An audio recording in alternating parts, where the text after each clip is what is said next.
Bem-vindos a mais um E aí, professor? Oi, Walter. Oi, Martin. Você está bem? Mais ou menos a mesma coisa que da última vez. Bem, isso é bom, eu acho. Bem, o clima melhorou, não é? Tava congelando, Martin. Foi o dia mais frio que tivemos. Em pleno verão, Martin. Sim. Na verdade, alguns recordes foram quebrados, mas não vamos nos deixar levar por isso. Com certeza foi um caso de resfriamento global. Bem, hoje continuaremos com aquelas importantes mensagens. Então, vamos, como sempre, começar com uma oração? Não dá para começar sem. Sem dúvida, Martin. Vamos orar então. Querido Pai, precisamos da sua ajuda a cada hora. Pedimos agora que ilumine nossas mentes com o Espírito Santo. Rodeia-nos com os teus santos anjos para nos guiarem nesta conversa. Nós pedimos em nome de Jesus. Amém. Amém? Martin, esta é a última mensagem de advertência à humanidade. Ela é muito, mas muito séria. E precisamos compreender do que ela trata. Vamos então fazer isso cuidadosamente e analisar os seus componentes. Muitos acham que é uma mensagem negativa, mas, na verdade, é um chamado para aceitar uma mensagem positiva. Eu estava aqui pensando a mesma coisa. As pessoas veem isso como, nossa, o julgamento é mal, e tremem quando ouvem a mensagem, mas não é para ser assim. Não é para ser assim. Depende da sua atitude. Muito bem, vamos lá então. Apocalipse 14, verso 9. E o terceiro anjo seguiu, dizendo com uma alta voz: Se qualquer homem adorar a besta e sua imagem, e receber a sua marca em sua testa ou em sua mão, o mesmo beberá do vinho da ira de Deus, que será derramado sem mistura no cálice de sua indignação. E ele será atormentado com fogo e enxofre na presença dos santos anjos e na presença do Cordeiro. E a fumaça de seu tormento acenderá para sempre. Não terão descanso dia ou noite aqueles que adoraram a besta, a sua imagem, e qualquer um que recebeu a marca de seu nome. Parece aterrador, não é? E vale a pena dizer quantas mensagens por aí dentro do mundo cristão não se baseiam nesse texto aí. Todo mundo tem uma opinião sobre o que é a marca da besta. O problema é que elas se esqueceram quem é a besta. Esse é um grande problema. Sem dúvida. E também se esqueceram do que é a marca. Muito bem, vamos dissecar isso daí. O terceiro anjo seguiu, dizendo com uma alta voz: Se qualquer homem adorar a besta e sua imagem. Ponto número 1. É uma questão de adoração. Não é uma questão financeira. Não é uma questão de alguma atividade secular. Não é algo que tem que ver com computadores. Não tem que ver com código de barra. Não, é adoração. Como se adora? É importante saber isso. Continuando. E que recebem a marca dela em sua testa. Esta daqui é a tradução King James. As traduções modernas em inglês colocam a palavra sobre ali. Mas ao colocar essa palavra, aí pode ser qualquer coisa. Um adesivo, uma tatuagem, qualquer coisa física que você coloca lá. Mas seria isso uma questão de adoração? Não. Tecnicamente falando, não. Mas se é posta em sua testa, o que isso quer dizer? Pensamento. Você... Pensa naquilo. É algo que afeta sua mentalidade. Sua decisão? Será que alguma coisa externa, como um código de barra, afeta a sua mentalidade? Pode até ser, mas continua sendo um fator externo. Então, isso aí tem que ver com a mentalidade, com a adoração. Com relação à mão, tem que ver com o que você faz. Então, a marca da besta tem que ver com a adoração. Ela tem que ver com a mente. e também com o que você faz como consequência da sua mentalidade. Correto? A maneira como você faz escolhas afeta a sua adoração. Exato. E este beberá do vinho da fúria de Deus. Como já vimos, vinho em profecia é doutrina. Se você aceita falsas doutrinas, há consequências. E essa consequência é a fúria de Deus. Agora, veja, não é que Deus está gratuitamente derramando a sua fúria. Esta é a consequência de uma escolha que você fez que o desqualifica para o céu. Mas por que isso te desqualifica para o céu? Porque Deus é um tirano? Não. Não. É porque você não é compatível com o céu. E ainda que ela fosse para o céu, ela não seria feliz lá, porque as regras que ela não gosta aqui são as mesmas de lá. Ela seria uma pessoa extremamente infeliz. Ele será atormentado com fogo e enxofre na presença dos santos anjos e na presença do Cordeiro. Nós temos um exemplo desse fogo e enxofre. É um exemplo bem famoso. Foi assim que Sodoma e Gomorra foi destruída até as cinzas. Hoje elas não existem mais. E a fumaça de seu tormento sobe para todo sempre. Ou seja, acabou. E este é o resultado. Sim, não é que a fumaça vai subir literalmente para sempre, mas a consequência do fogo e da fumaça é que vai durar para sempre. É só olhar para Sodoma e Gomorra hoje. Elas não estão mais queimando. Ainda assim, elas continuam destruídas. Exato. A Bíblia diz que os ímpios serão como nunca tivessem existido. Eles virarão cinzas sobre os nossos pés. Não haverá ressurreição depois dessa destruição. E aí tem uma parte interessante. E não tem descanso, nem de dia nem de noite. Aqueles que adoram a besta e a sua imagem, todo aquele que receber a marca de seu nome. É necessário saber quem é a besta e o que é a sua marca. E o que o seu nome tem a ver com isso. O nome tem que ver com caráter. Uma vez que a besta também é Babilônia, ela se mantém em rebelião contra a palavra de Deus. Então, isso tem que ver com a adoração, tem que ver com a compreensão cognitiva, o seu pensamento sobre as questões de salvação. E também tem que ver com as suas ações. Se você não aceita as coisas de Deus, infelizmente você está se desqualificando e optando por sua destruição. Você não entrará no descanso. A besta não tem descanso, muito menos a imagem dela. Ou seja, elas não têm aquilo que leva ao descanso. Sim, temos que descobrir o que é. O que é que eles não têm que levam ao descanso? E descansar do quê? Essa é uma questão muito importante. Vamos nos aprofundar um pouco mais para tentar entender isso aí. Apocalipse, capítulo 14, verso 12. Eis a paciência dos santos, aqueles que guardam os mandamentos de Deus e a fé de Jesus. Então, é uma questão de adoração. É como você pensa, como você age. Isso aí. Ok. E precisa ter algo que ver com os mandamentos de Deus. Uma vez que ele chama de santos aqueles que guardam os mandamentos de Deus, é parte da terceira mensagem angélica. E aqueles que têm a fé de Jesus. As traduções modernas dizem fé em Jesus. Neste caso, bastaria apenas crer em Jesus. Ora, mas Satanás não crê na existência de Jesus? Sim. Sim, ele e os seus anjos caídos? Portanto, seria suficiente apenas ter fé em Jesus? Ou a Bíblia não exige mais do que isso? Uma experiência com ele?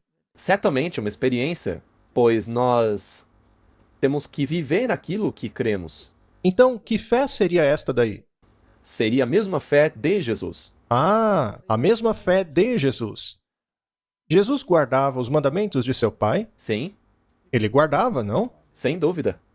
E as atitudes de Jesus eram aceitáveis ao pai? Claro. Ou seja, se você tem a fé de Jesus, você tem que andar como Jesus andou. Precisa falar como Jesus falou, precisa agir como ele. Exatamente. Sim.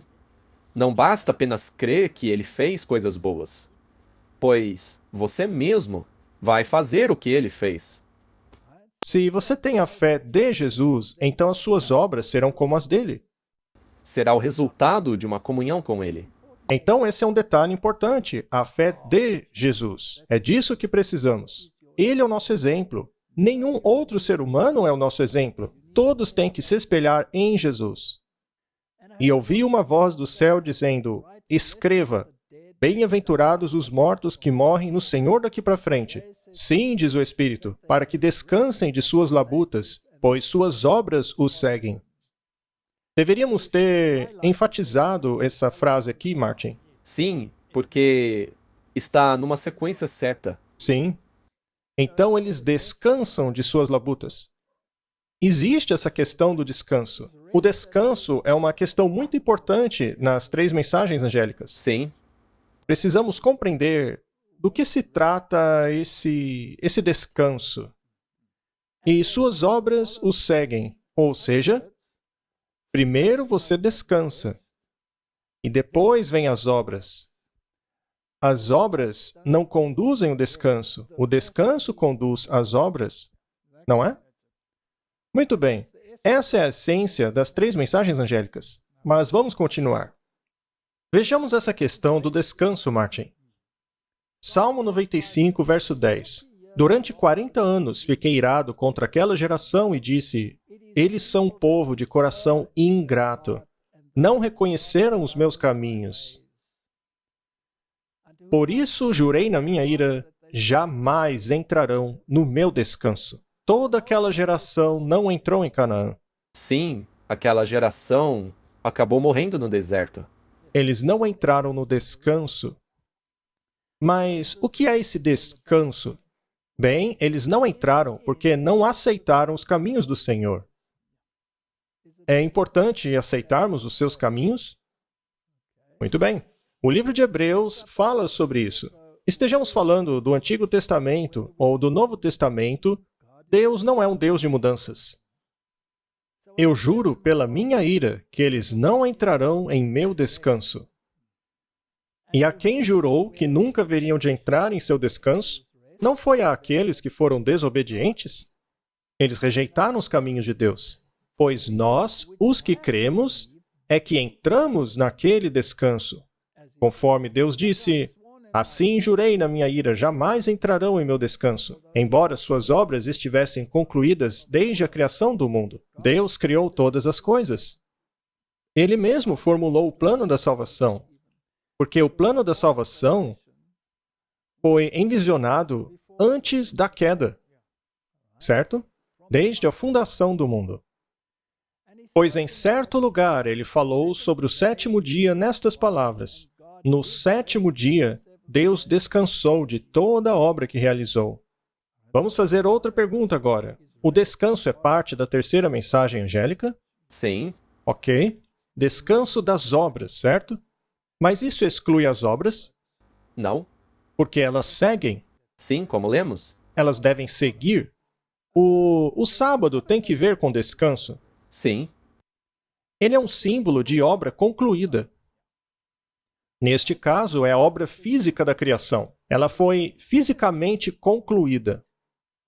E depois veio um memorial que celebrava essa conclusão, que no caso foi o sábado. exato. Para celebrar.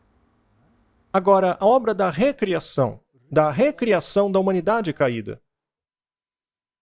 Martin, isso também não exige um descanso? Sem dúvida? Se a criação foi concluída e o plano da salvação foi concluído no sentido de já ter sido decidido desde a fundação do mundo, não haveria um 7º dia para celebrar a conclusão desta obra? Sim, Quem concluiu a obra da salvação? Jesus? Jesus concluiu essa obra por você. E uma vez que foi ele que concluiu essa obra, ela não é perfeita? Sim. Precisa acrescentar alguma coisa a ela? Não, de jeito nenhum. Certeza. Será que não dá para concluir algumas boas obras realizadas por nós? Não, não dá para acrescentar nada a essa obra. Jesus a concluiu. A nós só cabe aceitar isso. E o resultado serão boas obras, que serão observadas em nossa vida. Mas também, se não há obras, isto evidencia que nós não temos a fé de Jesus. Muito bem. Se eu te der o nada, se eu te der absolutamente nada, e eu disser, olha, deste nada aqui, por favor, crie todo um mundo em apenas 6 dias, ok? Você conseguiria? Não. Não. Desculpa, eu não sei fazer isso. Bem, a mesma coisa se aplica à recriação. Exato. Jesus concluiu a obra. E a nós só cabe aceitar essa conclusão. Fazendo isso, nós descansamos. Descansamos do quê? Da obra. Da obra concluída por Jesus. Ele concluiu a obra. E quem foi que a concluiu? O primeiro que concluiu a primeira obra. Deus. O ato da criação, ele requer exatamente o mesmo poder divino. E não há nada que possa ser acrescentado a essa obra. Após a criação deste mundo, Martin, ele não podia agora ser desfrutado? Sim. Mas não havia algumas regras para o desfrutamento deste mundo? Sim. Bom, uma vez que eu fui recriado e agora posso descansar nesta obra concluída da recriação, não devo desfrutá-la? Sim. Não há certas regras que preciso obedecer para desfrutá-lo? Claro. Muito bem. Vamos analisar isso daí. Este elemento muda todo o jogo. De acordo com o espírito de profecia, o grande conflito, a terceira mensagem angélica é a mensagem mais ameaçadora direcionada a mortais. Este é o conteúdo desta mensagem. A terceira mensagem angélica é a mensagem mais ameaçadora jamais direcionada a mortais. Este, portanto, deve ser um pecado terrível que atrai a fúria de Deus sem mistura com misericórdia. Os homens não devem ser deixados em trevas com relação a esta questão importante. A advertência contra este pecado deve ser dada a todo mundo antes da visitação dos juízos de Deus, para que todos saibam por que eles serão aplicados e para terem a oportunidade de escapar deles. A profecia declara que a primeira mensagem angélica deveria ser anunciada a cada nação, tribo, língua e povo, que é parte das 3 mensagens angélicas, não deve ser menos propagada do que as outras. Ou seja, Martin, é uma mensagem mundial. Ela é representada na profecia como sendo proclamada por uma alta voz, por um anjo voando no meio do céu, que exigirá a atenção do mundo. Portanto, esta é uma questão muito séria.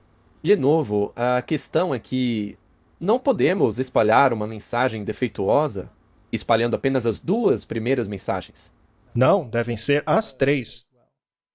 Sabemos, por meio das Escrituras, que a segunda besta de Apocalipse 13 é aquela que força a marca da besta.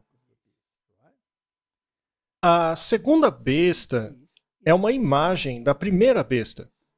Ou seja, é parecida com ela em caráter e age como ela. Portanto, precisamos saber quem é a primeira besta.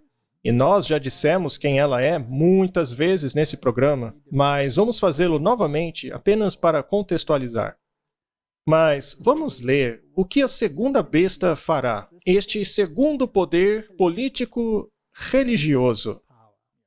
Ele é secular religioso porque a primeira besta, o catolicismo, e eu digo como sistema, não como as pessoas que estão dentro dele. A primeira besta é um sistema político religioso e a imagem vai agir de acordo com a primeira besta, ou seja, estar de acordo com as doutrinas da primeira besta. Exato. Será um poder cristão. Que tem que ver com adoração. Apocalipse 13:16. E ela, com relação à segunda besta, fará com que todos, pequenos, grandes, ricos, pobres, livres, escravos, recebam uma marca em sua mão ou em sua testa, de forma que nenhum homem poderá comprar ou vender, a não ser que tenha a marca, ou o nome da besta, ou o número de seu nome. Temos aqui uma imagem do Vaticano e do Capitólio. Podemos ver que a arquitetura do Capitólio é simplesmente uma imagem do Vaticano. Portanto, um sistema é o mesmo que o outro. É interessante que os dois lugares são templos, porque existem altares neles. A segunda besta, que é o protestantismo, como vimos, o protestantismo tornou-se parte de Babilônia. Ele caiu. Essa é a segunda mensagem angélica.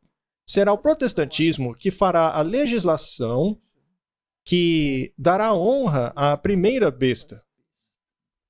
Então, vamos para a primeira besta historicamente e ler um pouco a respeito dela. Esta é a explicação de John Wesley, escrevendo sobre Apocalipse 13. E fiquei de pé na areia do mar, e vi uma besta sair do mar, tendo 7 cabeças e 10 chifres, e sobre estes 10 coroas, e sobre suas cabeças o nome de blasfêmia. Como já dissemos aqui antes, esta besta é um conglomerado de todas as bestas de Daniel capítulo 7. Uma besta que surgia. Ela surge 2 vezes, uma vez do mar e a outra do abismo. Ela surge do mar, antes das 7 taças. A grande prostituta surge após eles. Ó leitor, precisamos nos aprofundar neste assunto. Ele não deve ser tratado apenas como um ponto de curiosidade, mas como uma solene advertência de Deus. Quando ele fala a respeito da grande prostituta, ele se refere a Apocalipse 17, porque ela se assenta sobre a besta, e em sua testa está escrito mistério. Babilônia, a mãe das prostitutas, certo? O perigo se aproxima. Cuidado contra a força e a fraude. Vistam toda a armadura de Deus. Saindo do mar significa a Europa, ou seja, as nações da Europa. Essa besta é o papado romano, que chegou ao ponto em que se encontra agora, durante 600 anos, e ainda durará mais algum tempo. É a este poder, e mais a nenhum outro, que se refere o texto, em todos os seus pormenores. E, como podemos ver, com a mais clara evidência, a partir das seguintes proposições. E daí ele faz uma exposição bíblica, basicamente um estudo bíblico, mostrando que somente o papado se encaixa nas características. É nisso que os reformadores criam. A primeira besta era o catolicismo, e a sua marca será imposta por meio do protestantismo sob a direção da união entre as igrejas protestantes americanas e o governo daquele país. Vamos ver se existe mesmo uma chance de uma coisa como essa acontecer. Vamos consultar a história moderna. Vejamos este artigo aqui da ABC News de 27 de outubro de 2023. Que papel terão as visões religiosas de Mike Johnson em sua política? Sua nova função como palestrante e sendo o segundo na sucessão presidencial tem jogado nova luz sobre como aquelas crenças podem influenciar suas posições nas questões da guerra cultural de alto escalão, como aborto e direitos dos gays. Johnson, um apoiador do ex-presidente Donald Trump e um contestador das eleições de 2020, ou seja, aqui o artigo não é positivo em relação a ele, disse a um jornal batista, quando estava concorrendo para o Congresso em 2016, o seguinte: sou um cristão comprometido e minha fé guia tudo o que eu faço. Não há nada de errado com isso, Martin? Não. Em uma entrevista que foi ao ar na quinta-feira à noite na Fox News, Johnson disse ao anfitrião Sean Hannity: hoje alguém na mídia me interpelou dizendo: as pessoas estão curiosas para saber o que Mike Johnson pensa a respeito de qualquer coisa. Eu então disse: bem, tire o pó da sua Bíblia e leia. É aquilo lá que eu penso. Isso está errado? Não. Você não daria a mesma resposta? Igualzinho. Eu teria dito a mesma coisa. Então não há nada de errado com isso. Vamos continuar. Alguns democratas assinalaram que a influência religiosa de Johnson na política é preocupante. O deputado Jamie Raskin disse em uma postagem no X que a maneira de falar de Johnson parece mais uma teocracia. Isso é interessante porque a teocracia tem leis. Correto? Jesus disse: dai a César o que é de César, e a Deus o que é de Deus. Não misture. E ele nunca misturou. Não devemos ter a mesma fé de Jesus? Não devemos misturar a igreja e o Estado. Johnson tem indicado que ele não acredita na separação entre a igreja e o Estado, com relação à primeira emenda que estabelece na cláusula: o Congresso não fará lei estabelecendo uma religião ou proibindo o livre exercício da mesma. Nós temos dito constantemente que isto aí será derrubado. Ou então será interpretado de uma outra forma. Sim, pode ser que eles não apaguem a cláusula, mas eles podem reinterpretá-la. Exatamente, Martin. Muito bem. Vamos um pouco mais adiante para ver como ele lida com essa questão. Existe um movimento que quer deixar a religião para fora da política, que recusa qualquer influência da religião sobre ela. Mas os fundadores de nosso país estariam apoiando os nossos esforços de hoje. Este conceito de separação é um mal-entendido muito comum e importante. Nós devemos abordar essa questão. Eu acho que hoje é um ótimo dia para fazê-lo. Na verdade, é um dos meus tópicos favoritos. É um tema sobre o qual eu tenho debatido, escrito e ensinado em universidades nos últimos 25 anos, um quarto de século. Por 2 dessas décadas, eu passei em tribunais defendendo casos de liberdade religiosa. E naqueles anos eu aprendi que este é um dos assuntos mais mal compreendidos de nossa cultura. A maioria das pessoas hoje que insistem em uma separação rígida entre Estado e Igreja não sabem que essa frase não está em nossa Constituição, mas está em uma carta escrita por Thomas Jefferson a uma associação batista de Danbury, em 1802. A chave e fundamento essencial de um sistema de governo como o nosso deve ser o do comprometimento comum entre os nossos cidadãos aos princípios da religião e da moralidade. Sem essas virtudes concedidas pela religião, qualquer nação fracassará. Chegou a hora de começarmos a guardar a nossa fé.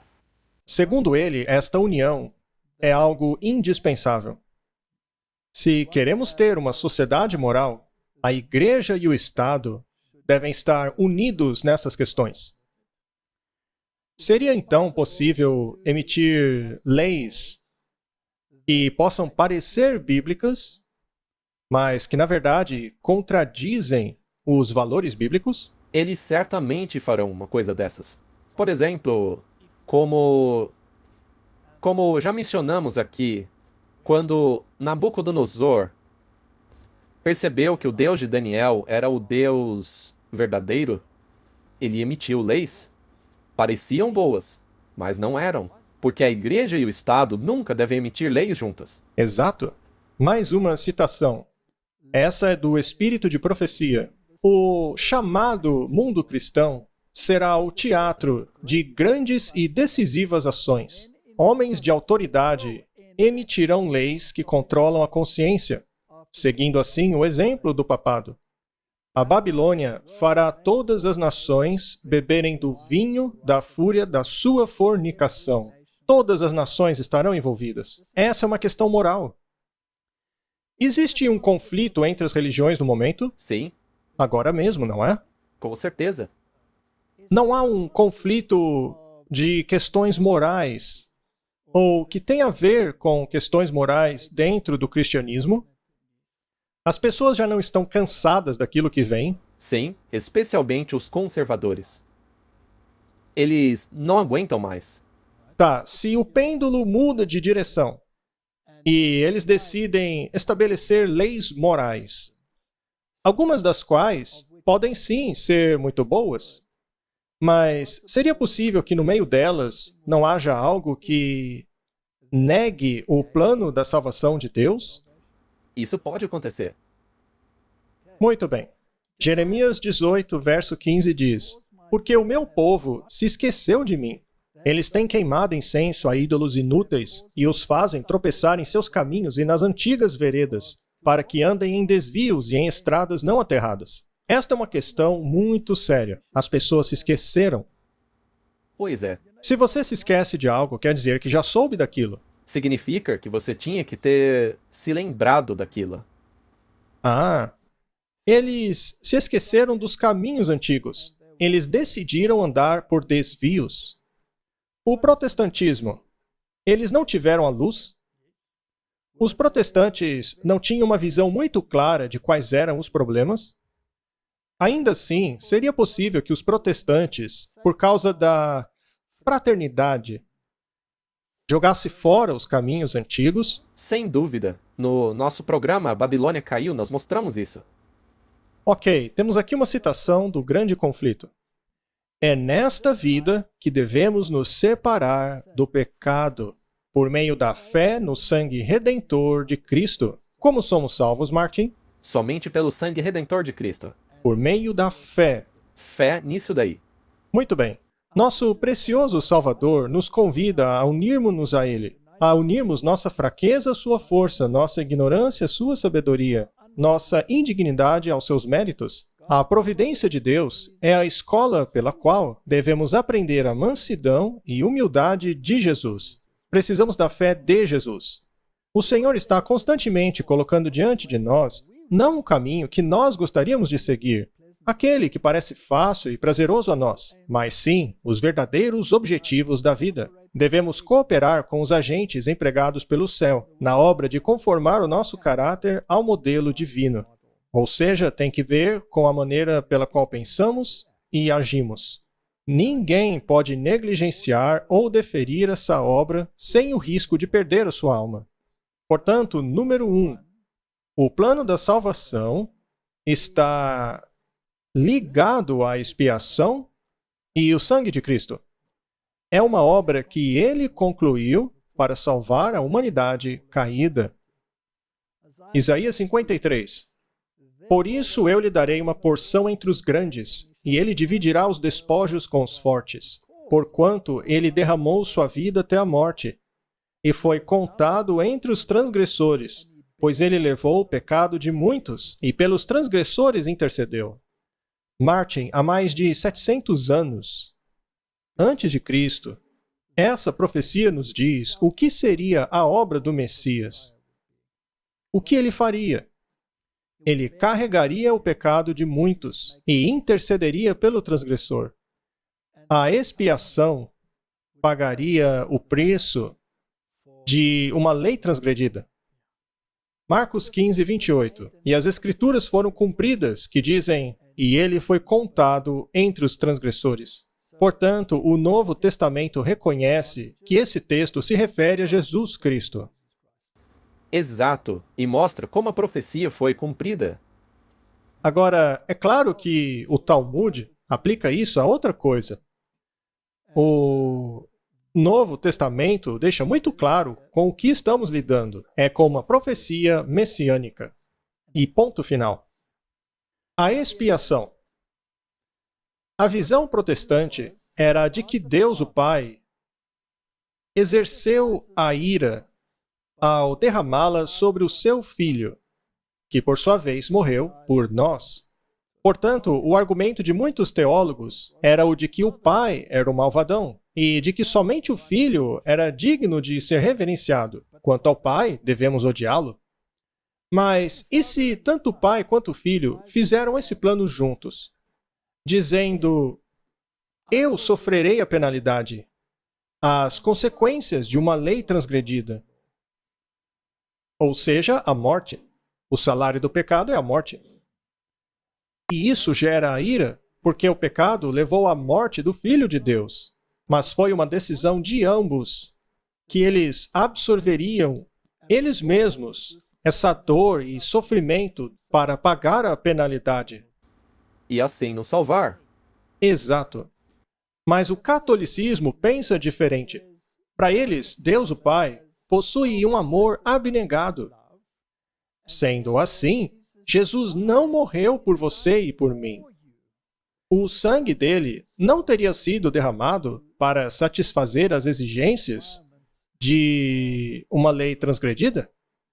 Ou seja, o que Jesus fez foi apenas mostrar para nós como obedecer até a morte. O problema é que isso é algo que qualquer um poderia fazer. Qualquer um conseguiria. Poderia eu morrer pelos seus pecados, Martin? Não, mas é isso que eles ensinam. Exato. É por isso que no último episódio nós falamos a respeito do tesouro de méritos deles. A morte de Jesus apenas encheu esse baú de méritos. Qualquer pessoa que tenha feito muitas boas obras encheu esse baú também. Então estas são as duas visões. Você não é salvo pelo sangue do Cordeiro. O sangue foi derramado apenas porque ele foi obediente até a morte. Ele não morreu por você. De acordo com eles. Muito bem, vamos nos certificar de que essa é a interpretação correta. Alan Jones, o reverendo da Catedral da Graça em São Francisco, escreveu um livro chamado Reimaginando o Cristianismo. Em seu livro, ele diz: a fixação da Igreja na morte de Jesus como ato salvador universal deve acabar. O lugar da cruz deve ser reimaginado na fé cristã. Por quê? Por causa da cultura de sofrimento e de um Deus vingativo por trás dela. Essa é uma distorção completa do plano da salvação E do caráter de Deus. e do caráter de Deus. A respeito da expiação, Jones disse também: o sacrifício de Jesus foi para aplacar a um Deus furioso. Substituição penal foi o nome dessa doutrina perversa. Ou seja, eles negam completamente a visão protestante. Para descobrirmos quem tem razão, vamos à Bíblia. Romanos 3:25. A quem Deus designou como propiciação. Em grego, hilasterion, propiciatório. Por meio da fé em seu sangue, para declarar a sua justiça como remissão dos pecados passados por meio da paciência de Deus. Martin, somos salvos por meio do sangue do Cordeiro? Sim? E nós devemos nos apropriar desta justiça. Não é uma justiça que eu sou capaz de produzir, correto? Para a remissão dos pecados passados por meio da paciência de Deus. Para declarar, eu digo, a este tempo, a justiça dele, para que ele possa ser justo e o justificador daquele que acredita em Jesus. Isto é a justificação pela fé. Exato. Trata-se de uma obra concluída, lá na cruz, e devo me apropriar dela pela fé. É isso aí. Aonde está o orgulho, então? Está excluído? Pela lei das obras? Não, mas pela lei da fé. Não há nada com o que eu possa contribuir, mas apenas descansar nesta obra concluída. De Cristo. Sim, não posso contribuir, assim como eu não pude contribuir na obra da criação do mundo. Já que o homem sequer estava lá quando o mundo foi criado, exceto, naturalmente, no último dia da criação. Vamos nos assegurar. Colossenses 1:14. Em quem temos redenção por meio de seu sangue e perdão dos pecados. Isso não nega a teologia católica? Sim, Completamente. completamente. Verso 20. Tendo feito paz por meio do sangue de sua cruz, e por meio dele reconciliando todas as coisas nele mesmo. Por ele, eu digo, sejam as coisas da terra ou as coisas do céu. Quem concluiu a obra? Jesus fez tudo. Ah, sou salvo por meio do sangue dele. Também é importante perceber que o sangue dele foi derramado pelos nossos pecados para concluir a vitória sobre a morte. Sim, Não a primeira morte, já que ele é o eterno. ele pagou o preço da morte eterna. A única razão pela qual a sepultura não pôde segurá-lo é porque ele não pecou, e o salário do pecado é a morte. Mas ele disse lá na cruz: meu Deus, por que me desamparaste? O desamparo de Deus não está na primeira morte. O desamparo de Deus está na segunda morte. Colossenses 1:21. E vocês que no passado estavam alienados e eram inimigos em sua mente por meio de suas obras más, foram agora reconciliados no corpo da carne dele por meio da morte. Por acaso a morte, sofrimento e sangue de Cristo são capazes de me limpar de toda injustiça se eu me apropriar dele pela fé, Sim, completamente.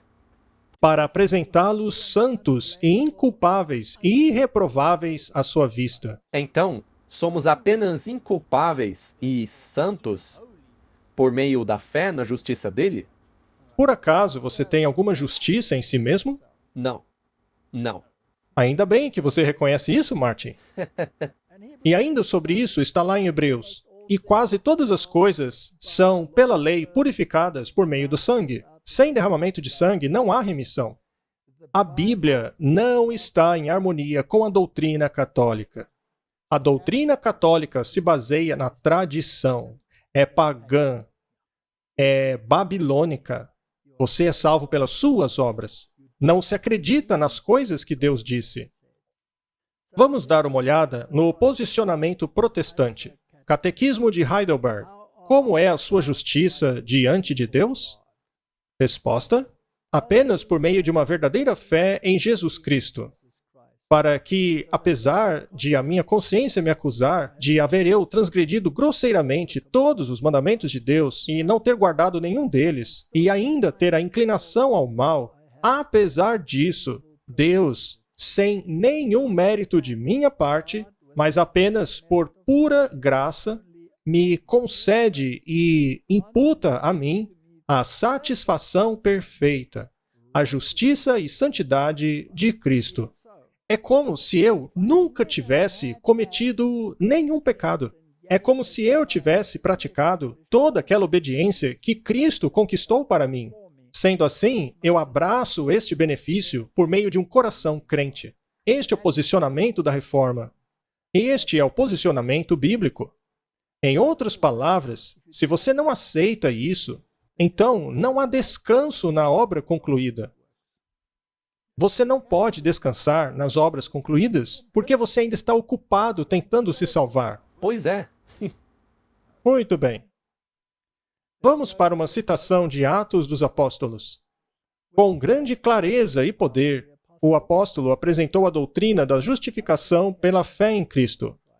Ele esperava que outras igrejas também pudessem ser ajudadas pelas instruções enviadas aos cristãos de Roma, mas quão palidamente poderia ele ver o quão longe chegariam as suas palavras. Ao longo dos séculos, a grande verdade da justificação pela fé tem permanecido como um poderoso raio de luz para guiar os pecadores arrependidos ao caminho da vida. Foi essa luz que dissolveu as trevas que aprisionavam a mente de Lutero, revelando a ele o poder do sangue de Cristo para perdoar os pecados. A mesma luz tem guiado milhares de almas sobrecarregadas pelo pecado para a verdadeira fonte de perdão e paz. Todo cristão deveria agradecer a Deus por aquela carta escrita à Igreja de Roma. A carta para Roma é um espinho na carne de Roma. É a pura verdade. É muito interessante que tenha sido para Roma. Sim, eu não acho que é coincidência. Não mesmo. Mais uma citação do Espírito de Profecia. Lutero pesquisou as Escrituras com zelo e interesse incansáveis até finalmente encontrar o caminho para a vida. Ele aprendeu que não era o Papa, mas Cristo, a quem os homens devem olhar por perdão e justificação. Não há outro nome debaixo dos céus entre os homens pelo qual possamos ser salvos. Cristo é a única propiciação pelos pecados. Ele é o sacrifício completo e todo suficiente pelos pecados de todo o mundo, concedendo o perdão a todo aquele que nele crer, assim como Deus determinou. De si mesmo, Jesus declara: Eu sou a porta. Qualquer homem que entre por mim será salvo. Lutero vê que Cristo Jesus veio ao mundo não para salvar as pessoas em seus pecados, mas para salvá-las de seus pecados. O único caminho por meio do qual o pecador pode ser salvo é através do arrependimento para com Deus, por causa da transgressão da lei dele, e pela fé em nosso Senhor Jesus Cristo, tanto para perdão dos pecados, como para a graça, que nos leva a uma vida de obediência. Isto é chamado de santificação. Você não pode conquistá-lo sozinho. Você até pode crer em Cristo, mas ainda precisa do poder dele para ajudá-lo a viver uma vida de obediência. É uma obra que Cristo operou em favor da humanidade. Muito bem. O que é a marca da besta? em contraste com o selo de Deus, ou a marca de Deus. Por que existe um contraste? Esta palavra que lemos ali, a marca ou selo, é o mesmo conceito. Então, Deus tem um selo ou uma marca, e a besta, o catolicismo, também tem um selo ou uma marca. Êxodo 31:13. Fale aos filhos de Israel, dizendo: certamente os meus sábados guardareis, pois é um sinal entre mim e vocês ao longo das gerações, para que saibam que eu sou o Senhor que os santifica. De onde então vem a sua santificação? Do Senhor. Quem te declara justo? Ele. Muito bem. E ele te declara justo apenas por causa da justiça de Cristo. Muito bem. E o sábado não está associado a isso? Não dá para separar. É um sinal, não é? Martin, se você guarda o sábado, você está assim celebrando as obras concluídas da criação. Aham. De acordo com Deuteronômio, você também está celebrando a obra concluída da salvação. Sim. Os israelitas não foram retirados do Egito pela força de Deus? Ou será que saíram por sua própria força? Isso é muito interessante, porque Moisés achava que seria pela própria força dele, mas após 40 anos no deserto, ele mudou de ideia. Ah, muito bem. É possível separar o sábado do sinal da santificação e salvação? Não. Êxodo 31:14. Portanto, vocês deverão guardar o sábado, pois é santo para vocês. Qualquer um que o profanar será morto. Qualquer um que fizer qualquer obra nele, essa alma será cortada de seu povo. Portanto, o sábado representa o descanso, sendo também o oposto de obras. Exatamente.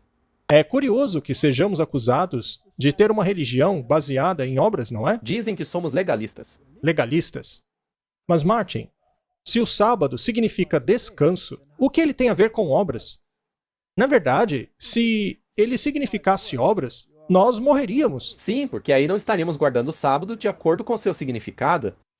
Muito bem, então o sábado está ligado a isso, correto? E vai ficar ainda mais interessante. O manto da justiça. Ezequiel 16:14. Sua fama espalhou-se entre as nações por sua beleza. Deus está falando sobre o seu povo aqui. Por sua beleza, pois ela era perfeita, por causa do esplendor que eu coloquei sobre você, diz o Senhor Deus. Porém, você confiou em sua beleza e usou sua fama para se tornar uma prostituta. Você concedeu seus favores a todos os que passaram por perto e a sua beleza se tornou deles. Muito bem, como somos declarados perfeitos?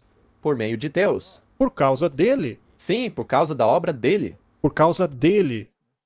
Ele nos faz perfeitos. Somente ele. E como nós somos salvos, Martin? Por meio dele e da sua justiça. Porém, eles não gostaram. Queriam a sua própria beleza por meio de suas próprias obras. Mas não podemos nos salvar por nossas obras, apenas pela justiça de Cristo. Mateus continua essa história quando ele relata essa parábola de Jesus. E quando o rei veio para ver os convidados, ele viu um homem que não possuía a veste nupcial. E ele disse: amigo, como entrou aqui se não tem a veste nupcial? E ele ficou mudo. Então o rei disse aos seus servos: atem os seus pés e mãos e lance-o para fora nas trevas, onde existe choro e ranger de dentes. Podemos ser salvos com a veste errada, Martin? Não. Veja, se você permanecer com a sua própria veste, você está perdido. É necessário ter a justiça de Cristo. Não é importante fazer a escolha certa? Qual é a consequência da escolha errada? ser lançado fora, no meio das trevas. Esta veste nupcial é o manto da justiça que somente Cristo nos oferece, o qual nos apropriamos por meio da fé. Temos aqui uma citação de Mensagens Escolhidas. Muitos têm escrito a mim, me perguntando se a mensagem da justificação pela fé é a mensagem do terceiro anjo. E eu tenho respondido que a mensagem do terceiro anjo verdadeiramente é a mensagem da justificação pela fé. Ela é totalmente a terceira mensagem. Martin, Portanto, é uma mensagem negativa ou positiva? Aí que tá, é uma mensagem positiva. Mas se você se recusar a aceitá-la, as consequências são muito negativas. Neste caso, de fato, não é uma mensagem positiva. Muito bem. Mais uma citação. Esta mensagem deveria levar de maneira mais preeminente diante do mundo o Salvador crucificado, o sacrifício pelos pecados de todo o mundo. Com certeza, ela apresenta a justificação pela fé. Ela convida as pessoas a receberem a justiça de Cristo. Convida as pessoas a receberem a justiça de Cristo, que é manifestada em obediência a todos os mandamentos de Deus. Que profundidade, hein, Martin? Muita. Isso não está em harmonia com a Bíblia. Eles descansam, mas suas obras os seguem. Então, as obras são a consequência da aceitação da justiça de Cristo. Temos que ter fé em Jesus. Jesus não andava em harmonia com os mandamentos? Ele não guardava o sábado? Claro que guardava. Não deveria eu guardar também? O problema é que, como você mencionou antes, se você disser a alguém que guarda o sábado hoje, te acusam de legalismo. Ora, por que Jesus guardou? Não para ser legalista, mas porque era uma consequência natural de sua obediência ao Pai. É claro. Precisavam ter os seus olhos dirigidos à pessoa divina, seus méritos, seu amor imutável por toda a família humana. Todo o poder foi dado nas mãos dele, para que ele pudesse dispensar ricos dons aos homens, o dom sem preço de sua própria justiça à humanidade sem esperança. Esta é a mensagem que Deus ordenou ser dada a todo o mundo. Ela é a terceira mensagem angélica, que deve ser proclamada com uma alta voz e impulsionada pelo derramamento do seu Espírito em grande medida. Não se pode divorciar a justiça de Cristo da terceira mensagem angélica. É a essência, em verdade, é a sua garantia, é a substância da terceira mensagem angélica. Mas ela tem algo que ver com a maneira como você age, porque também tem que ver com algo na sua mão. Certo. Muito bem, Martin. Vamos esclarecer qual é o pilar central da reforma. Lembre-se que eles esqueceram-se de seus caminhos. Exato. Desviaram-se do caminho. Precisam se lembrar. Eles tinham a beleza dada por Deus, mas a abandonaram.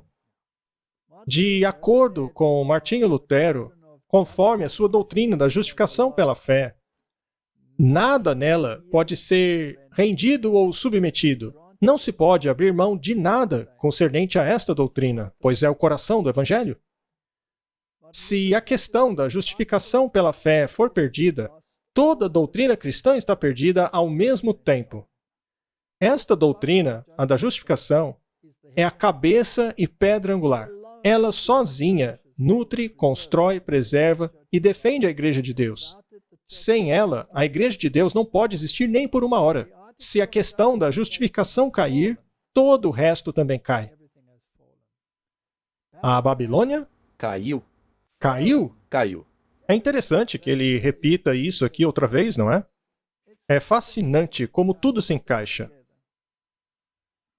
O próximo passo é nos assegurarmos com toda certeza de que a visão de Martinho Lutero está em harmonia com as Escrituras. Vamos para Gálatas 3, versículo 11. Que nenhum homem é justificado pela lei diante de Deus é evidente, pois o justo viverá pela fé. Isso não bate com a visão dele? É a mesma coisa? Romanos 3, verso 28. Portanto, concluímos que um homem é justificado pela fé sem as obras da lei. Isso também está em harmonia. Mas não nos esqueçamos do verso 31. Anulamos assim a lei por causa da fé? De jeito nenhum, nós confirmamos a lei. Esse é o X da questão, não é? A lei não tem culpa de nada, eu tenho. Exato. E Cristo morreu justamente porque a lei foi transgredida. Se a lei pudesse ser mudada, ele não precisaria ter morrido. Pois é. Na verdade, a cruz é a prova de que a lei permanece. Eu não sou justificado por guardar a lei, porque estamos mortos. Um homem morto não pode guardar a lei. Eu preciso ser justificado por Cristo. Eu preciso ter a justiça dele imputada em mim para que eu tenha vida? E a vida que agora eu vivo é a vida do Filho de Deus que vive em mim. E o resultado natural disso é a guarda da lei. Claro, a lei é confirmada. E as obras são resultado disso. Apocalipse 12, 17. E o dragão irou-se contra a mulher, e saiu para fazer guerra contra o remanescente de sua semente, aqueles que guardam os mandamentos de Deus e têm o testemunho de Jesus. Eles não guardam os mandamentos? Isso é legalismo? Não? É uma consequência natural. A guarda dos mandamentos é justamente a consequência da fé. Deus não quer que você entre em harmonia com a vontade dele? Então devemos guardar os mandamentos? Romanos 10, verso 3. E eles, estando ignorantes da justiça de Deus e tentando estabelecer a sua própria justiça, não se submeteram à justiça de Deus. Filipenses 3, versículo 9. E ser achado nele, não tendo a minha própria justiça, que é da lei, mas aquela que é por meio da fé em Cristo, a justiça que é de Deus pela fé. É muito claro, Martin. As Escrituras nos dizem que esse é o único caminho da salvação. Qualquer coisa fora disso é espúria. Temos aqui uma citação do Espírito de Profecia. Apenas aqueles que recebem o selo do Deus vivo poderão passar pelos portais da santa cidade. Esse é o nosso objetivo, correto? Mas há muitos que tomam sobre si mesmos responsabilidades com relação à obra de Deus que não são crentes de coração. Enquanto permanecerem assim, não receberão o selo do Deus vivo. Eles confiam na sua própria justiça, a qual o Senhor vê como tolice e presunção. Este é o coração do Evangelho. Não se pode abrir mão disso de maneira alguma. Isso é inegociável. Martin, não faz muito tempo, o mundo testemunhou a assinatura de um documento conjunto da Declaração sobre a Justificação. Dos protestantes junto aos católicos. Exato, os protestantes voltando em harmonia ao catolicismo. Mas no passado, os dois eram como luz e trevas. Isso nem faz sentido. Vejamos o que aconteceu. A maioria do mundo cristão sabe que algo dramático aconteceu em Augsburg, Alemanha, em 31 de outubro de 1517. Naquele dia, um desconhecido monge chamado Martinho Lutero pregou na porta da igreja do castelo de Wittenberg suas famosas 95 teses. A simples ideia das indulgências trazem para o centro do palco a palavra perdão. Na realidade, as indulgências são o resultado final de um labirinto teológico complexo, todo centrado em volta da palavra perdão. O perdão, por sua vez, está relacionado à questão da punição, inferno e céu. No geral, essas coisas estão relacionadas à missão de Jesus Cristo e ao Evangelho da Salvação. Aliás, esse texto é da Testemunha Cristã para o Catolicismo Romano. É uma organização protestante. Vamos continuar. O que muitos cristãos podem não saber é que em 31 de outubro de 1999, 482 anos depois que Lutero começou o seu protesto, outro evento dramático ocorreu no mesmo local, o mesmo lugar, Martin. Escolhendo o mesmo dia e local do desafio de Lutero, os representantes da Igreja Católica Romana e da Federação Mundial Luterana assinaram um acordo intitulado Declaração Conjunta sobre a Doutrina da Justificação. Aclamado por alguns entusiastas como o fim da divisão entre os católicos e protestantes, esse documento recebeu muita atenção da imprensa do mundo todo. Vamos ao coração dessa declaração sobre justificação.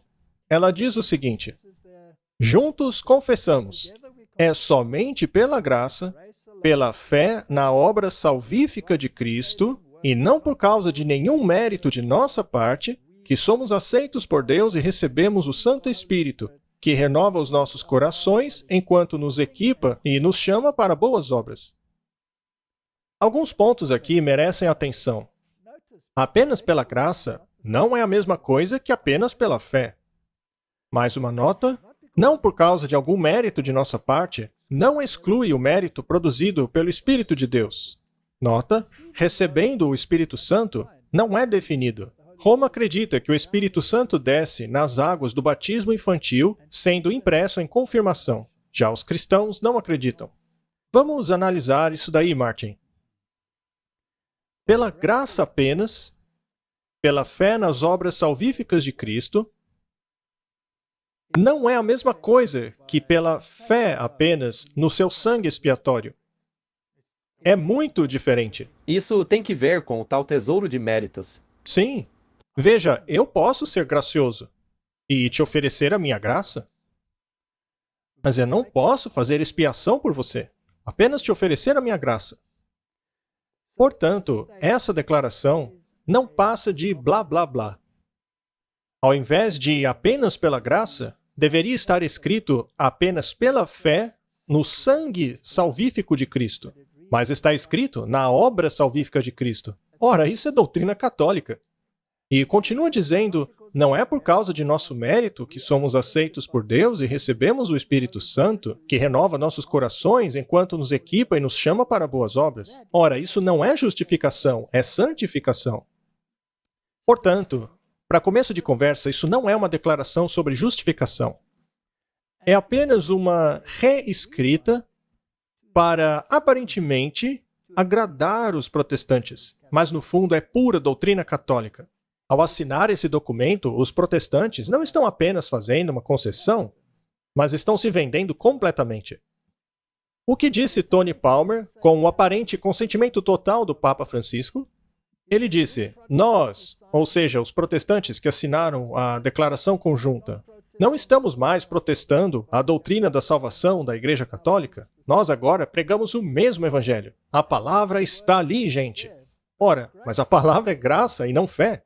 Martin, isso é uma distorção repugnante, inacreditável. Qual era a visão de Lutero sobre essa questão? A negociação sobre um acordo nessa doutrina me desagrada completamente, pois isso é impossível, a menos que o Papa e seu papado sejam abolidos. Fujam daqueles que buscam um meio termo nessa questão. Pensem em mim depois que eu estiver morto e esses homens do meio termo aparecerem, pois nada de bom virá deles. É impossível uma concessão. Esta declaração não é uma concessão? 100%. Infelizmente, os protestantes voltaram aos braços da mãe. Eu vou ainda mais longe, dizendo que isso não é uma concessão. Uma concessão é quando alguém abre mão de alguma coisa e o outro lado também. E aí você chega num acordo. Isso é uma entrega total. Sim, porque Roma não mudou nada. Roma não abriu mão de nada. Ela apenas refraseou para enganar os tolos protestantes que caíram direitinho. E assim, em 1999, nós temos o Christian Krause, Edward Idris e o Cardeal Cassidy assinando a declaração conjunta sobre a doutrina da justificação. Não foi uma declaração conjunta, foi uma venda total do protestantismo. Foi uma rendição. Sim, uma rendição. E os metodistas se uniram a essa declaração. Mais tarde, eles assinaram o documento também. Logo depois, o mundo evangélico também assinou, assim como a Comunhão Mundial das Igrejas Reformadas, todos se uniram a essa declaração de justificação. Todos assinaram. O protestantismo não vendeu a sua doutrina central, Martin? Sim. Se eles compreendessem o verdadeiro significado de expiação e sua relação com a lei de Deus, não teriam caído nessa armadilha. Correto. Mas uma vez que abriram mão da lei, dizendo que ela hoje é irrelevante, tornaram-se alvo fácil dessa armadilha. Ao lermos o livro Caminho a Cristo, um dos livros mais maravilhosos que existem no mundo, leremos o seguinte: todo coração deve se submeter a Deus, do contrário, a mudança nunca ocorrerá em nós, por meio da qual somos restaurados à sua semelhança. Nossa natureza é separada da de Deus. As Santas Escrituras descrevem nossa condição nas seguintes palavras: mortos em transgressões e pecados. Toda cabeça está doente, todo coração está fraco, não há saúde alguma. Somos prisioneiros da armadilha de Satanás, capturados por ele em sua vontade, mencionando Efésios, Isaías e Timóteo. Deus deseja nos curar e nos libertar, mas uma vez que isso requer toda uma transformação, a renovação de toda a nossa natureza, precisamos nos submeter completamente a ele. A luta contra o eu é a maior batalha jamais lutada. A submissão do eu, a rendição de tudo à vontade de Deus, requer uma luta. Mas a alma precisa se submeter a Deus antes de poder ser renovada em santidade. Eu não posso contribuir, apenas submeter-me. Submeter-se e então deixar Deus trabalhar em você. Correto? Temos um exemplo famoso na Bíblia, em Lucas capítulo 18. 2 homens foram para o templo para orar, um fariseu e o outro publicano. O fariseu orava de pé para si mesmo, dizendo: Deus, eu te agradeço, porque não sou como os outros homens, ladrões, injustos, adúlteros, ou até mesmo esse publicano. Jejuo 2 vezes por semana, dou dízimos de tudo que tenho. Já o publicano, ficando de longe, sequer levantava seus olhos aos céus, mas batia no seu peito, dizendo: Senhor, tenha misericórdia de mim, um pecador. E eu digo a vocês que este homem, o publicano, foi para casa justificado, o outro não foi. Pois todo aquele que se exalta será rebaixado, e aquele que se humilha será exaltado. Não é fácil para os homens se humilharem. É algo muito difícil. A nossa tendência natural é não nos humilharmos. Só somos salvos pela justiça de Cristo. O que ensina a doutrina católica? E lembre-se, isso aqui é infalível, hein? São declarações ex-cátedras, feitas a partir do trono do Papa. É imutável, não pode ser revertido. Se qualquer um disser que a justiça recebida não é preservada e também não aumentada diante das boas obras de Deus, mas que essas obras são meramente frutos e sinais da justificação obtida e não a causa de seu aumento, que ele seja anátema. Isso contraria a Bíblia. É uma oposição direta. É o contrário da doutrina protestante. É uma negação da Bíblia. O problema é que não importa o que aconteça, você não pode assinar uma declaração conjunta de acordo. Justamente com Roma. Não, porque Roma nunca muda sua doutrina. Temos aqui mais uma declaração feita no Vaticano II. Pois é pela liturgia, por meio da qual, especialmente no sacrifício divino da Eucaristia, tudo isso aí já é blasfêmia, Martin. Porque não existe sacrifício divino na Eucaristia, pois por apenas um sacrifício ele foi para sempre aperfeiçoado. E a liturgia é a rotina que acontece ali no serviço religioso. A obra da nossa redenção é concluída. Veja que o sangue de Cristo não está aí, Martin, em nenhum lugar. É especialmente por meio da liturgia que os fiéis são capacitados a expressarem em suas vidas e manifestar a outros o mistério de Cristo e a natureza real da verdadeira igreja. Martin, isso nega completamente a expiação. É importante a gente mostrar essas coisas porque estamos sempre ocupados com a terceira mensagem angélica, e isso daí nos ajuda a identificar a besta e o que ela ensina. O que a besta ensina, sim? Porque, se você segui-la, você está adorando a besta.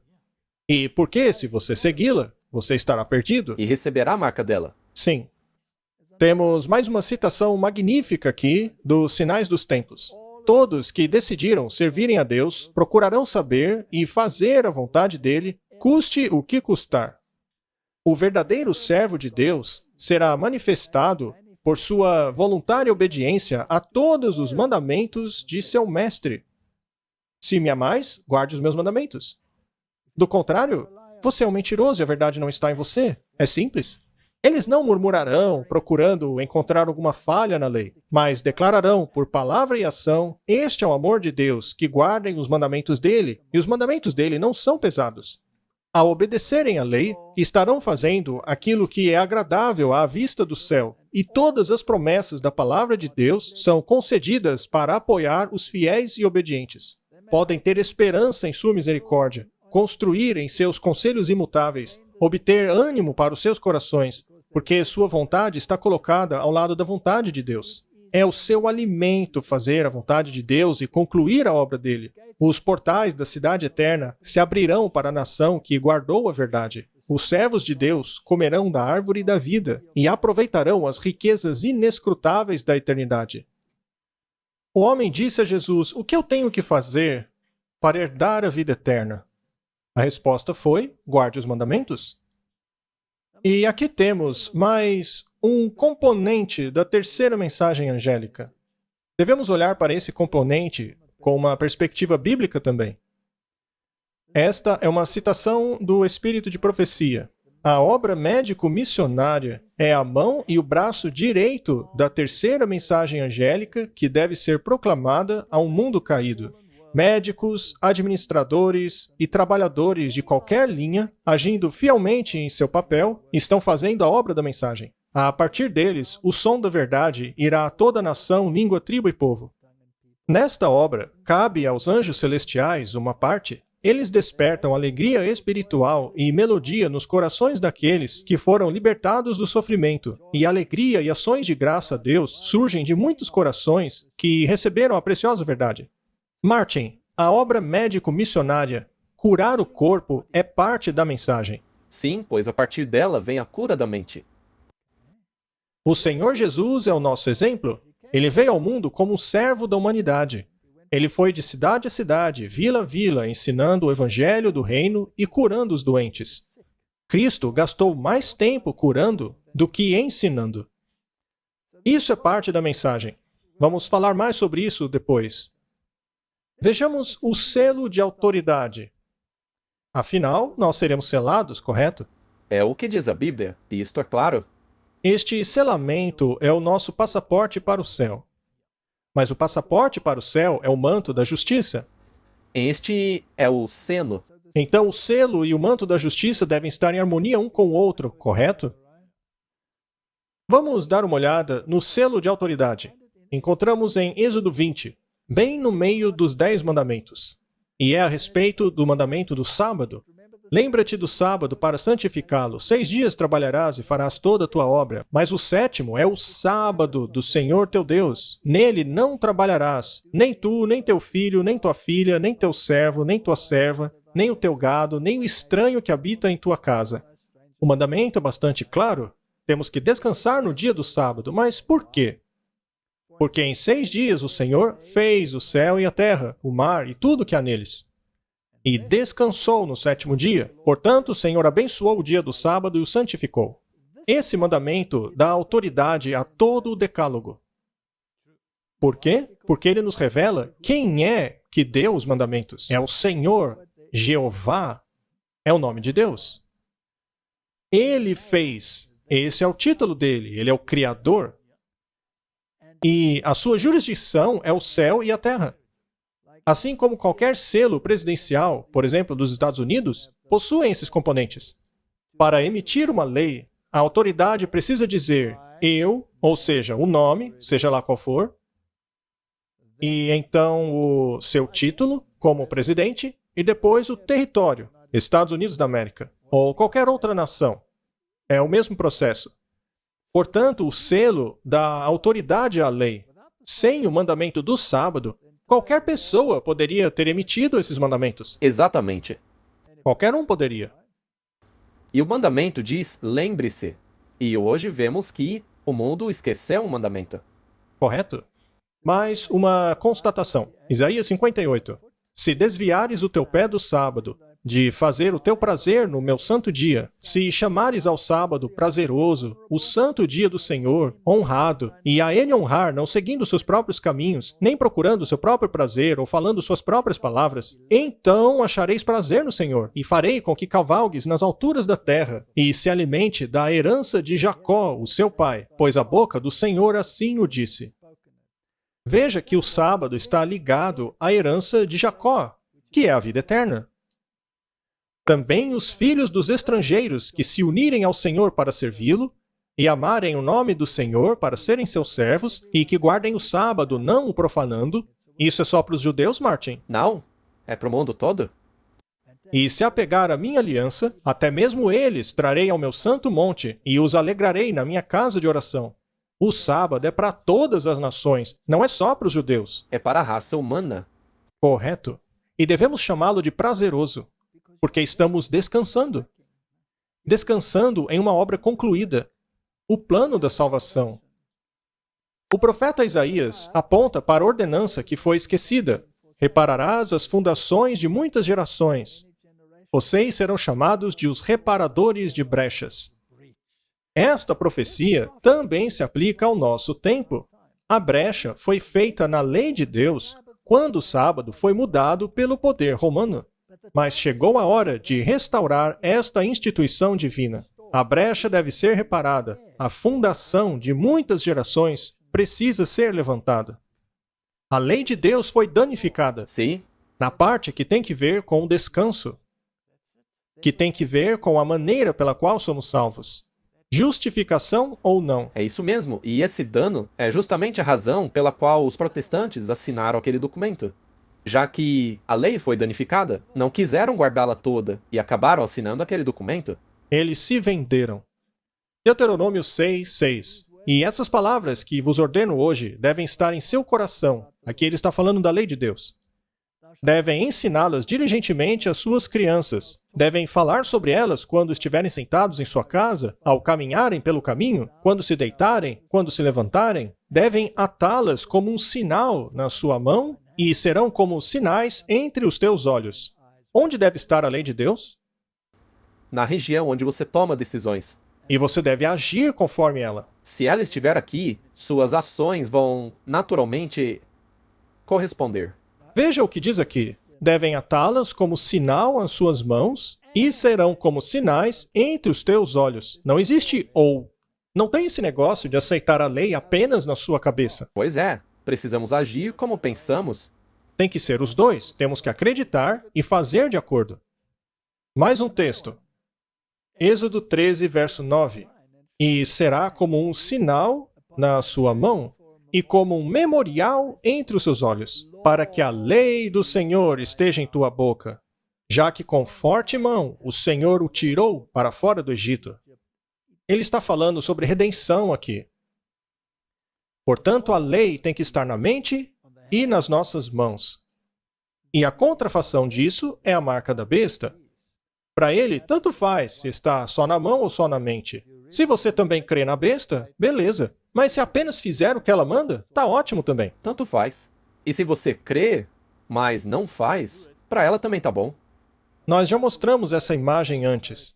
Ela compara o caráter de Deus e o caráter da lei. Os dois são justos, puros, fiéis, bons, espirituais, santos, verdadeiros, perfeitos, eternos, etc. Não dá para separar a lei de Deus. Impossível.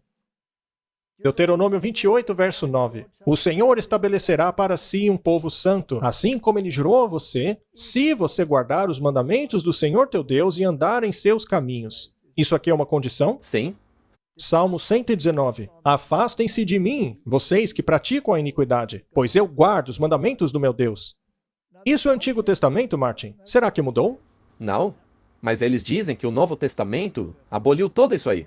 Muito bem, vamos ler o Novo Testamento. Mateus 19, verso 17. E disse a ele, por que me chamas de bom? Bom só há um, que é Deus. Mas se quiseres entrar na vida, guarde os mandamentos. Você comentou há pouco sobre aquele jovem que perguntou a Jesus. Não é interessante que, quando ele perguntou, Jesus disse, vai, guarde os mandamentos? Como Jesus teria abolido isso? Jesus nunca aboliu. E o dragão irou-se contra a mulher e saiu para fazer guerra contra o remanescente de sua semente, aqueles que guardam os mandamentos de Deus e têm o testemunho de Jesus. Não existe um conflito entre aqueles que guardam a lei e os que não guardam. Claro. E isto é repetido em Apocalipse. Aqui está a paciência dos santos, aqueles que guardam os mandamentos de Deus e têm a fé de Jesus. Ou seja, fazem o que Jesus fez. E eles... A lei acabou? Não, claro que não. Isto está claro na Bíblia. Sim, é isso que diz a Bíblia. Vejamos agora a presunção de Roma. Daniel 7, verso 25. Aqui Daniel fala sobre exatamente os mesmos poderes de Apocalipse 13. E ele, o poder do anticristo, dirá grandes palavras contra o Altíssimo, e ferirá os santos do Altíssimo, e pensará em mudar os tempos e as leis. E eles serão dados em sua mão até um tempo, tempos e meio tempo. Hoje não dá para explicar todos os detalhes, mas o X da questão é o seguinte. Esse poder seria tão presunçoso que tentaria mudar os tempos e as leis. Qual dos 10 mandamentos trata especificamente de tempo? O quarto mandamento. Muito bem. Mas o tribunal se assentaria e tomaria dele o seu domínio, para consumi-lo e destruí-lo até o fim. Aquele que pensa ser capaz de mudar as leis de Deus será destruído. Muito bem. Quem mudou a lei? Vamos perguntar para o próprio papado. O Papa tem poder para mudar tempos, anular leis e dispensar todas as coisas, até mesmo os preceitos de Cristo. Isso não é uma das coisas mais arrogantes que você já viu em sua vida? Definitivamente. O que coloca para longe de dúvidas aquilo que dissemos há pouco. Na verdade, o que lemos que o anticristo faria. Como eu sei que Deus é um Deus de paciência e graça? Bem, podemos ver que Deus é paciente porque ele está suportando isso daí por mais de 1 milênio já. Martin, se Deus realmente fosse um tirano, esse pessoal já teria sido evaporado há muito tempo. Vamos para mais uma citação. É claro que a Igreja Católica alega que a mudança foi um ato seu e que esse ato é uma marca de seu poder eclesiástico e autoridade em questões religiosas. Eles não têm vergonha de assumir isso porque eles acreditam terem esse poder. O domingo é a nossa marca de autoridade. A Igreja está acima da Bíblia e essa transferência da observância do sábado é prova desse fato. Martin, esta declaração é muito arrogante. Uma vez que eles dizem que o domingo é a marca de autoridade deles, não seria então o sábado a marca da autoridade de Deus? O próprio Jesus disse que ele é o Senhor do sábado. Quando uma pessoa guarda o sábado, qual autoridade ela está se submetendo? A autoridade de Deus. Muito bem. E se Jesus é a palavra, deveríamos basear nosso pensamento na autoridade da palavra ou da autoridade do Papa? Na autoridade da palavra.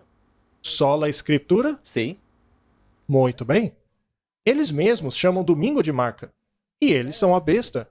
Não seria então essa a marca da besta? É só ligar os pontos. Não é difícil de entender. É uma questão de adoração. É bem simples. E eles dizem que podem até mesmo mudar os preceitos de Jesus. Isso é blasfêmia.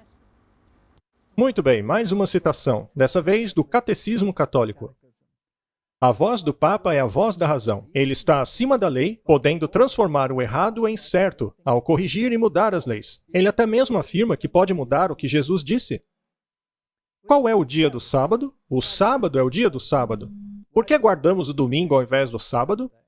Nós observamos o domingo ao invés do sábado porque a Igreja Católica transferiu a solenidade do sábado para o domingo. Eles não podem negar, está no próprio catequismo. Não. Ninguém pode negar. Ninguém pode negar que Roma fez a mudança. Muito bem, agora vamos à questão do descanso.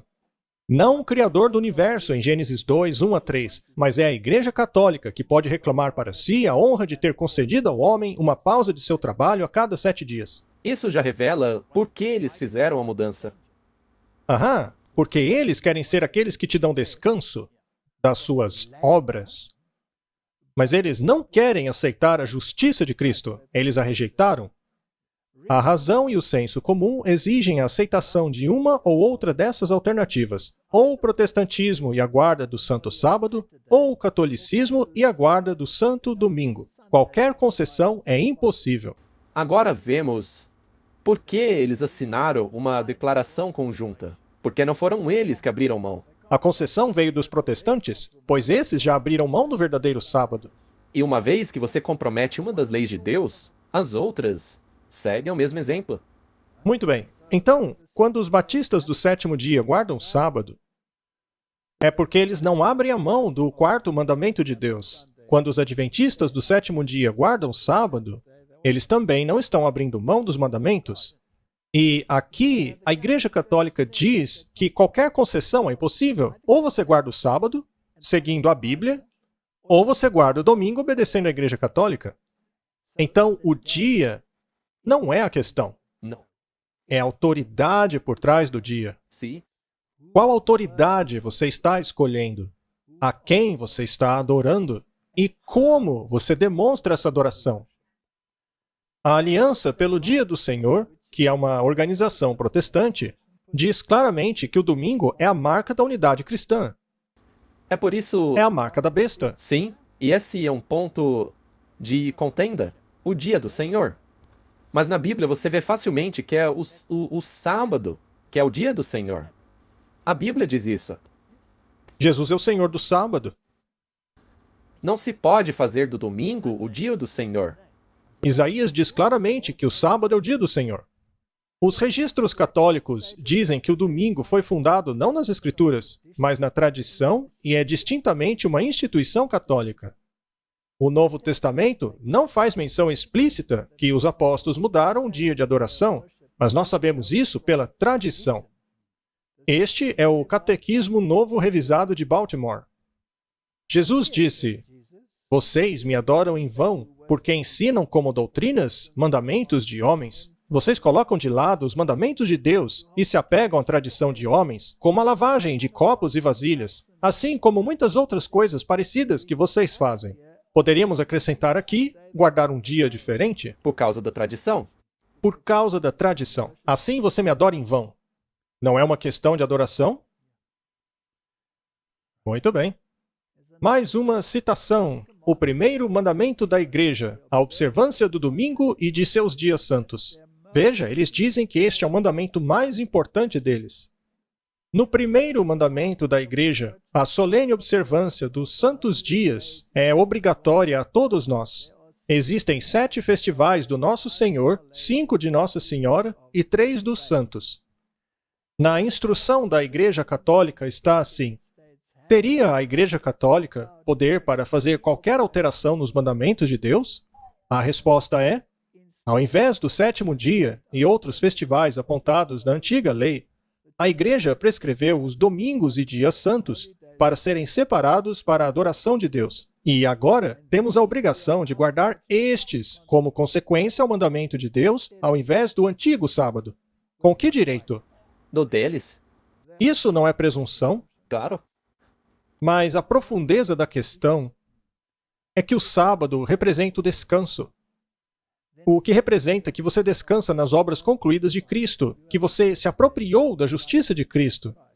Eles não rejeitam a justiça de Cristo, substituindo pela sua própria justiça? Sim. A salvação é pelas obras. Eles não diminuem a punição no purgatório, que, aliás, nem sequer existe na Bíblia, ao apropriarem-se dos méritos dos santos e Jesus e da Maria e transferindo-os para as pessoas comuns? Sim, dessa maneira a gente trabalha a nossa própria salvação. É um completo sistema de adoração. É um sistema de adoração da própria besta, Martin. É isso que é. Temos aqui a carta apostólica Dios Domini, do Santo Padre João Paulo II, aos bispos, clero e fiéis da Igreja Católica. E ele diz assim: quando, ao longo dos séculos, a Igreja fez leis concernentes ao descanso dominical, a Igreja tinha em mente os trabalhadores. Nessa questão, meu predecessor, o Papa Leão XIII, em sua encíclica Rerum Novarum, falou do descanso dominical como o direito do trabalhador que o Estado deve garantir. João Paulo II, que hoje é um santo, aliás, disse que cabe ao Estado garantir o descanso dominical. União entre igreja e Estado. Qual autoridade o Estado deve reconhecer? Roma. Roma. Martin, se o Estado reconhece a autoridade de Roma, ele não automaticamente rejeita a autoridade de Deus? Sim. E, havendo eles dito que o descanso dominical é a marca da autoridade deles, e sendo eles a besta de Apocalipse capítulo 13, o Estado e qualquer um que observe este mandamento não está recebendo a marca da besta? Infelizmente, sim. Muito bem. Será que o Papa atual está pressionando por um decreto dominical? No domingo, a nossa participação da Eucaristia tem uma especial importância. O domingo, assim como o sábado judaico, deve ser um dia para a cura de nosso relacionamento com Deus, conosco e com outros. Ele também proclama o descanso eterno do homem em Deus. Ah, é? Eu achava que era o 7º dia que fazia isso. Então, se você altera o dia, você não entra no descanso de Deus. Eles tiram tudo isso da cabeça deles. E as pessoas não questionam. Dessa maneira, a espiritualidade cristã incorpora o valor do relaxamento e festividade. Isso é uma distorção total do Evangelho.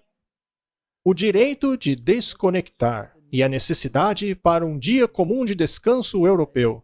Isto aqui é a Aliança Europeia pelo Domingo. Não é apenas os Estados Unidos que faz isso. Cada nação cristã vai lutar pelo domingo. E os outros simplesmente vão receber, porque será um feriado bancário, um dia de descanso comum, todo mundo vai seguir. E é claro, a mudança climática terá um papel importante. A Mãe Terra precisa descansar. Todo mundo precisa descansar, porém, no dia da besta. E isso é para o bem comum, Martin. O bem comum deve tornar-se global. As nações-estado não são mais capazes de buscarem sozinhas o bem comum para suas populações. O bem comum tornou-se global e as nações precisam associar-se para o seu próprio benefício.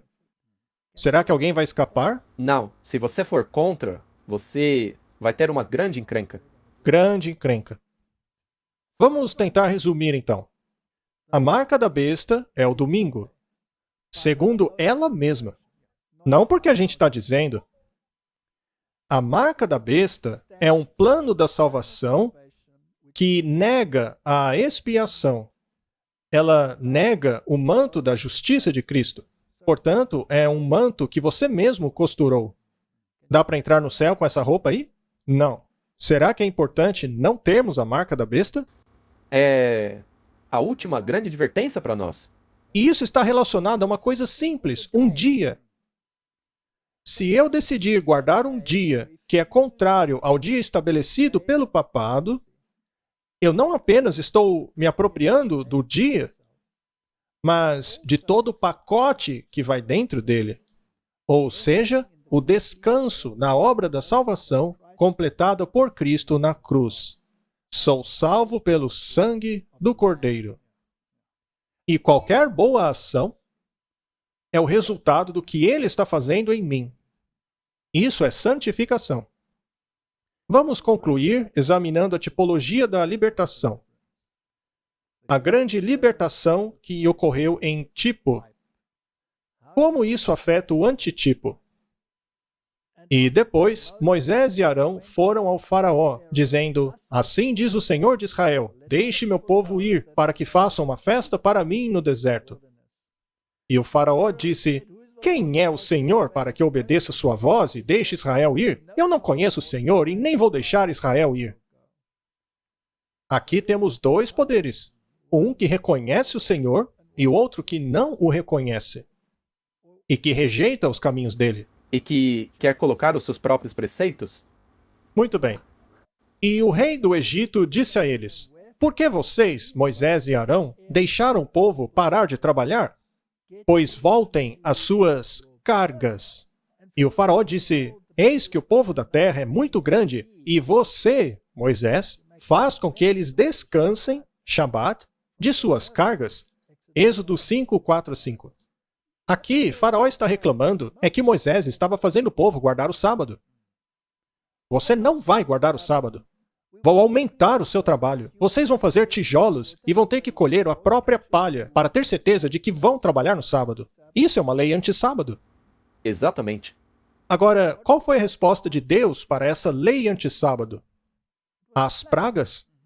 As pragas foram sangue, sapos, piolhos, moscas, gado, granizo, gafanhoto, trevas e a morte dos primogênitos. Certo? Agora veja, sangue, feridas, granizo, trevas, também fazem parte daquelas pragas que cairão quando as 7 últimas pragas forem derramadas. Existe um link entre as duas? Sim. Então estabelecemos uma conexão. Aqui temos o tipo, a libertação, que foi física, e aqui estamos falando do antitipo, uma libertação espiritual do pecado. E da volta à harmonia com a vontade de Deus ao aceitar a justiça de Cristo. O símbolo disso está envolvido no sábado. Moisés disse para o povo guardar o sábado. O faraó disse não.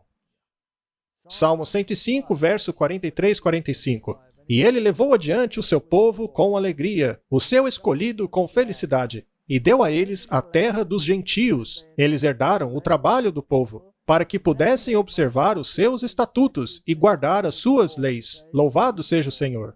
Por acaso, voltar a estar em harmonia com a vontade de Deus e a sua lei não é parte do plano? Sim, é parte da nossa redenção, conforme vamos entrar na terra de Canaã. Não será assim no final? Muito bem. E então houve o teste de obediência. Isso é muito interessante. Êxodo 16, verso 4. Então o Senhor disse a Moisés: farei chover pão do céu para vocês. O povo deverá sair a cada dia para colher o suficiente para cada dia. Dessa maneira, eu os testarei e os provarei para ver se andarão segundo a minha lei ou não. Essa lei, Martin, não existia antes do Sinai? Sim. Basta ler a Bíblia e saberemos que isto foi escrito antes do Monte Sinai. Correto? Êxodo 16, 26. Vocês o colherão por 6 dias, mas ao 7º dia, que é o sábado, não haverá nada. Seria um teste para ver se eles obedeceriam à lei de Deus. Ora, o teste não foi com relação ao sábado? Martin, se no tipo o teste foi esse, como seria no antítipo? A mesma coisa. E numa escala universal.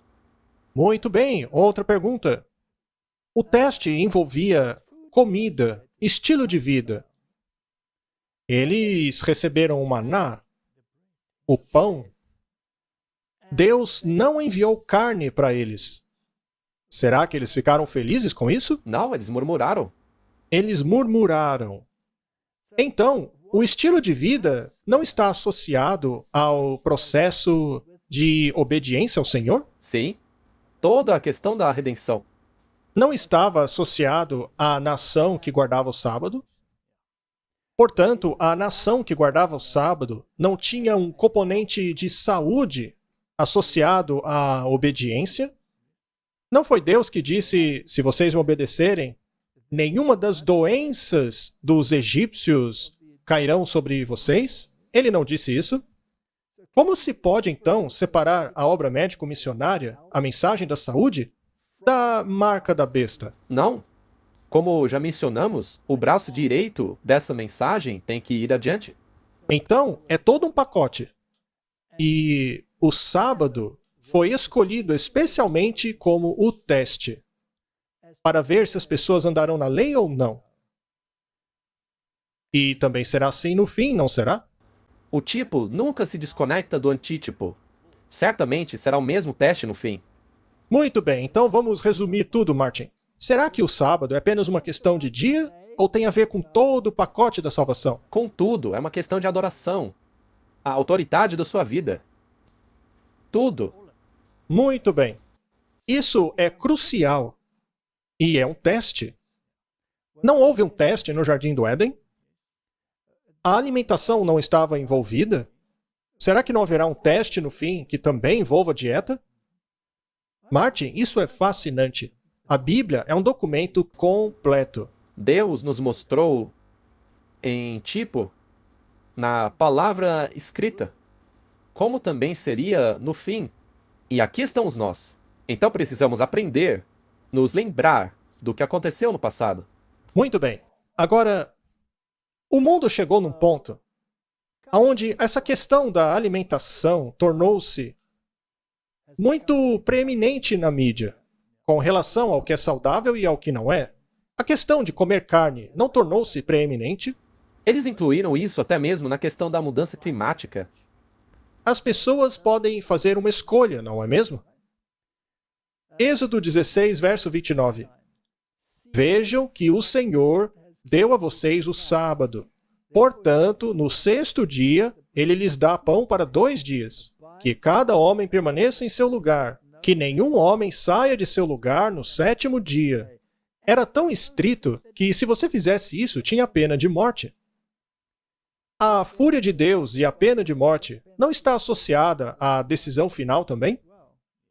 Certo. Será que Deus estava preocupado apenas com um dia ou porque era uma questão de salvação? Era uma questão de salvação. A sua atitude determinava isso. Martin, como somos salvos? A quem você reconhece como seu Salvador e Redentor?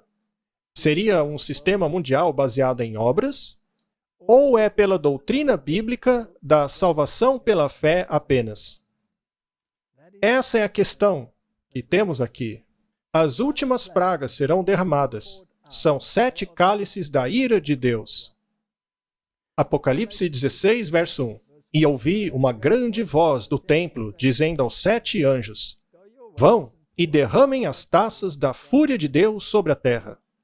E o primeiro foi e derramou a sua taça sobre a terra, e abriu-se feridas malignas e dolorosas sobre os homens que tinham a marca da besta, e sobre aqueles que adoravam a sua imagem. Ou seja, se você escolher obedecer o poder da besta, contrariando a vontade de Deus, entrando em harmonia com a vontade da besta, o catolicismo, você estará escolhendo adorar a besta. E quem adora a besta, adora o dragão. Salmo 2, verso 12 diz: Beije o filho, para que este não se ire e você pereça quando a sua fúria for despertada. Bem-aventurados aqueles que colocam nele a sua confiança. Martin, toda a questão da marca da besta é uma escolha entre o caminho de Deus e o caminho do homem. É uma escolha entre Babilônia, eu faço o que quero, faça o que quiseres, pois é tudo da lei, colocando Deus de lado, ou é morrer para o próprio eu e voltar a estar em harmonia com Deus, ao permitir que Ele trabalhe em você e o transforme. Essa é a questão. João 14, verso 6. Jesus disse a ele: Eu sou o caminho, a verdade e a vida. Nenhum homem vai ao Pai senão por mim. Esta questão é crucial na Bíblia. Ou ela é verdadeira ou não é. E também tem relação com a marca da besta. Porque a besta também diz: ou você é meu amigo, ou meu inimigo. E Jesus também diz: é um ou outro. Vinde a mim os cansados e sobrecarregados, e eu lhes darei descanso. O seu descanso ou vem da marca da besta, ou vem de Deus. E como saber qual descanso você escolheu? Pelo dia que escolhi. É um sinal. É um sinal. É um sinal que mostra qual autoridade você escolheu. Muito bem. Assim, comparecemos com ousadia diante do trono da graça, para obtermos misericórdia e encontrarmos graça no tempo de necessidade. A única maneira de sermos salvos é por meio de Cristo e seus caminhos. Que o Senhor possa ajudar a esclarecer isso às pessoas. Não se trata de apenas um dia. A questão é que o dia é o sinal que mostra qual autoridade você aceitou ou rejeitou. Envolve todo o plano da salvação. Não aceite a marca da besta. Não aceite qualquer coisa que contrarie a vontade de Deus e os mandamentos dele. Jesus guardou os mandamentos. Nós também temos que guardá-los. Jesus guardou o sábado. Nós temos que guardá-lo. Não para sermos salvos, mas porque reconhecemos que fomos salvos. Vamos orar? Querido Pai, este é um assunto muito complexo. Existe muita confusão em torno da marca da besta. Por favor, Senhor, ajude as pessoas a compreenderem que a justiça de Cristo é o coração da terceira mensagem angélica. Em nome do Senhor Jesus. Amém. Amém. Olá, pessoal. Estamos indo para o Brasil. Martin, I'm impressed. I don't know what you said, but I hope people understood it. But in case they didn't, I could just say to them that God willing, we will be in Brazil at the end of February of 2024. So please subscribe to the website, campaltercierollano.com. I don't know whether I pronounced that correctly either, But I'm sure people will understand. but I think they will understand. Thank you and see you hopefully soon. Many blessings.